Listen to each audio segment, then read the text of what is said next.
I wanted to hop on here and film my 28-week update. I am now officially in the 3rd trimester, according to everybody, and I'm so relieved to be in the 3rd trimester. If you've been following my journey, you know that at 20 weeks I was diagnosed with incompetent cervix, or shortened cervix, which at my 21-week check, my cervix was measuring at a 0.3 and I was starting to dilate. So I was sent to a hospital for an emergency cerclage, and I am on modified bed rest. So I've been on modified bed rest, and it's been exactly 7 weeks since my surgery. That's really crazy. And the other crazy thing is I was wearing this dress when I went to the doctor and had my check, and she looked me in the eye and said, "You've got to get down to Minneapolis, Minnesota." And so when I was putting this dress on today, is kind of a memory that was really emotional, but also like I'm so glad and thankful that we have made it this far. So many of you have reached out to me because you have incompetent cervix, and many of you have suffered loss and know that my heart breaks for you. I do not understand or even know what kind of heartache that's on your heart, because I really do feel very lucky that they caught this before, you know, everything. And yeah, it's been exactly 7 weeks since my cerclage.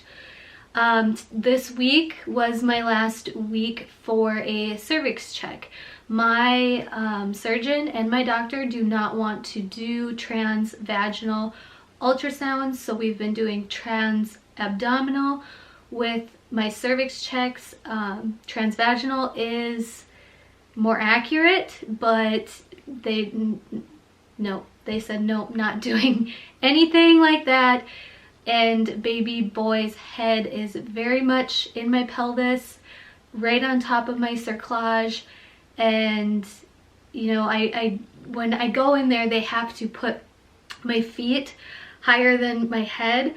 So I took my glucose drink, had my ultrasound, and I was like, oh man, this glucose drink is gonna come back up, because I'm laying, you know, like inverted, and they have to like kind of push on him and try to get the check while he's away from my pelvis a little bit. And I was just like, you know what, like 28 weeks, we're done with this. So that was my last cervical check. A lot of ladies in my incompetent cervix group have asked, like, doesn't that make you nervous? Because isn't it reassuring every week when you go in and get the check? And it is reassuring, but in the same breath, like, it is also stressful laying there while they're trying so hard. And I can tell that the baby doesn't like it, my uterus doesn't like it, because the day after my ultrasound, I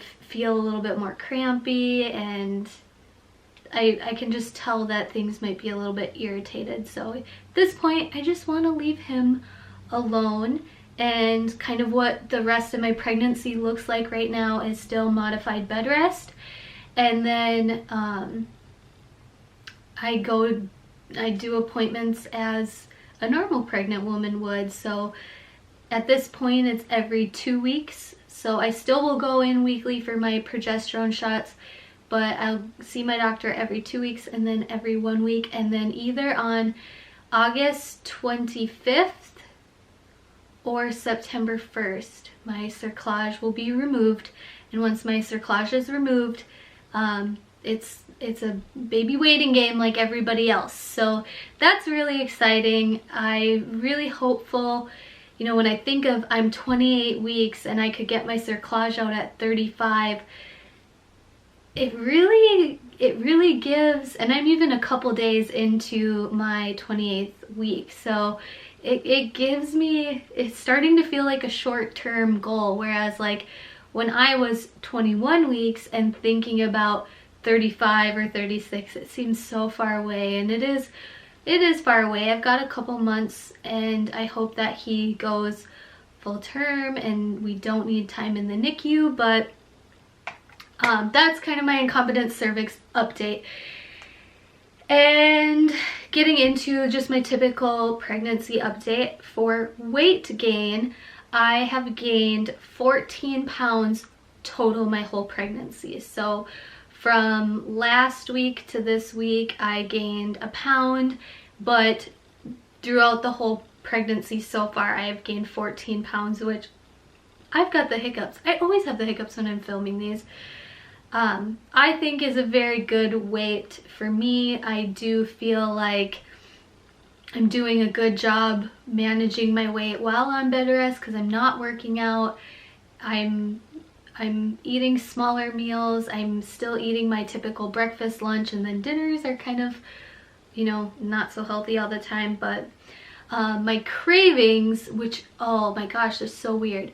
My cravings have been watermelon. I've really been loving watermelon, but also pop, like soda, whatever you call it. I live in the north of the United States, so we call it pop, but I am craving it. It is so weird. I had my husband get me a grape soda. I had my brother get me an orange soda one day, and I'm like, what is up with having pop? I try to keep it to a can size because if I buy a whole bottle, I'll probably drink the whole bottle. But what the heck? So I did have a friend bring over Zevia grape. Oh my gosh, I love it. It's pop but sweetened with stevia and has a little bit of erythritol. A better, healthier option for sure, but I love it. I wasn't even a pop drinker before I was pregnant, so I don't know why I'm all of a sudden craving pop. I really haven't made any, I'm looking at my phone because I take notes, and I have in here that I haven't made any purchases really because I just have cut down on online shopping. I don't know. I did make a purchase at 4 a.m. this morning, so I've been sleeping really good, but this morning I woke up at 4 a.m. for some unknown reason, and I am in an exclusively pumping group on Facebook, and they were like freaking out because this hospital grade pump was on Groupon for really cheap, and everybody was like, you guys, get this pump, it's ridiculously cheap. And it's the best. And so I spent 2 hours researching it, watching YouTube videos, reviews from moms, reviews from lactation consultants. I talked to my sister-in-law about it, and I bought the breast pump. I bought the Spectra 2, I believe it is. I'll show it to you guys when it comes in. Why I'm focused on getting a good breast pump and researching exclusively pumping is because with incompetent cervix, we are at higher risk for premature delivery. A lot of people with incompetent cervix give birth at 28 weeks, at 24 weeks, at 31 weeks, at 33. Like it can happen, and my doctor said she suggests that if I go before 36 weeks, she would encourage me to exclusively pump, because then that way a baby who is premature isn't spending all of their time or all of their energy, really, their calorie expenditures on latching or something like that. Now, if I have the baby and latches great and is a, natural at breastfeeding, she said that would be totally okay, and it would just depend. But I don't know. I know that pumping, and a lot of ladies in the group have said that exclusively pumping is very hard. Exclusively pumping takes a lot of time. But to me, I really think it's what's going to be best for me and my son. Now, I don't want anybody to be mom shaming anybody. A baby that is fed and a baby that is loved is the most healthy baby. If you choose formula, if you choose to solely breastfeed until they're 3, if you're exclusively pumping, I applaud you. I applaud all mothers that, you know, are doing what's best for them and their children. So I've been researching breastfeeding. I'll be doing some classes. I've been researching exclusively pumping, because that's probably going to be my reality, you guys. Is pumping. You know, we are at high risk for a preterm baby. That is my reality, and I'm going to educate myself on that. And the more I educate myself on that, I really think that it's going to be best for me. I do struggle with depression and anxiety. I have had it under control. I have many videos on depression and anxiety. And I know for my personality type, I don't know if emotionally it would be good for me if baby is constantly latched to me, or that I can't ask my husband for help, because my husband is also a very hands-on guy. Like I've told you in my updates, he's been stepping up so much in the household, and I know he will love feeding his son with a bottle. I know that he will love that. So I know he'll be like, he won't just leave me to wake up by myself in the middle of the night. It's gonna be both of us being awake. And so I really think that that's gonna be the best choice for us, and I'm going to definitely give it a try.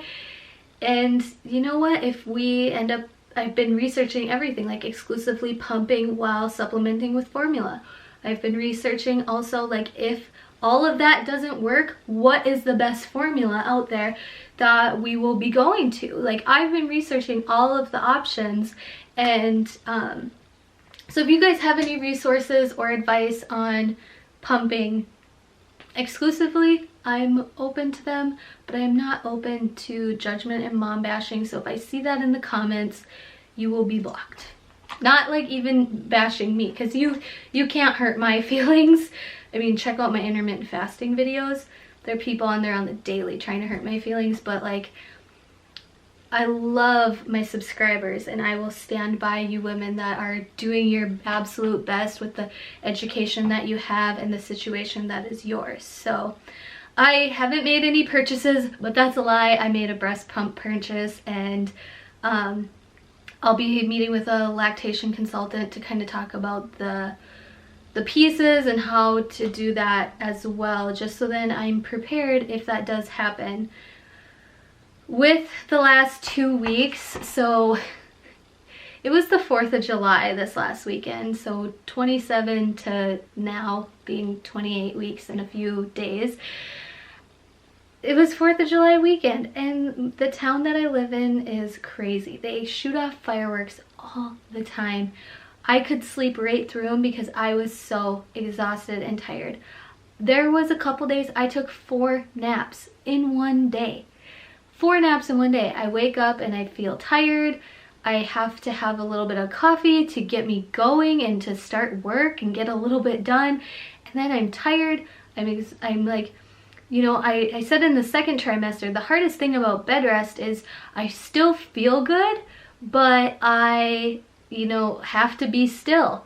Hasn't been a problem this week. I've legit been exhausted, and kind of what I found in my due date group, very common, very, very common to feel that in this stage. So hope that means that baby is growing bigger and bigger and bigger.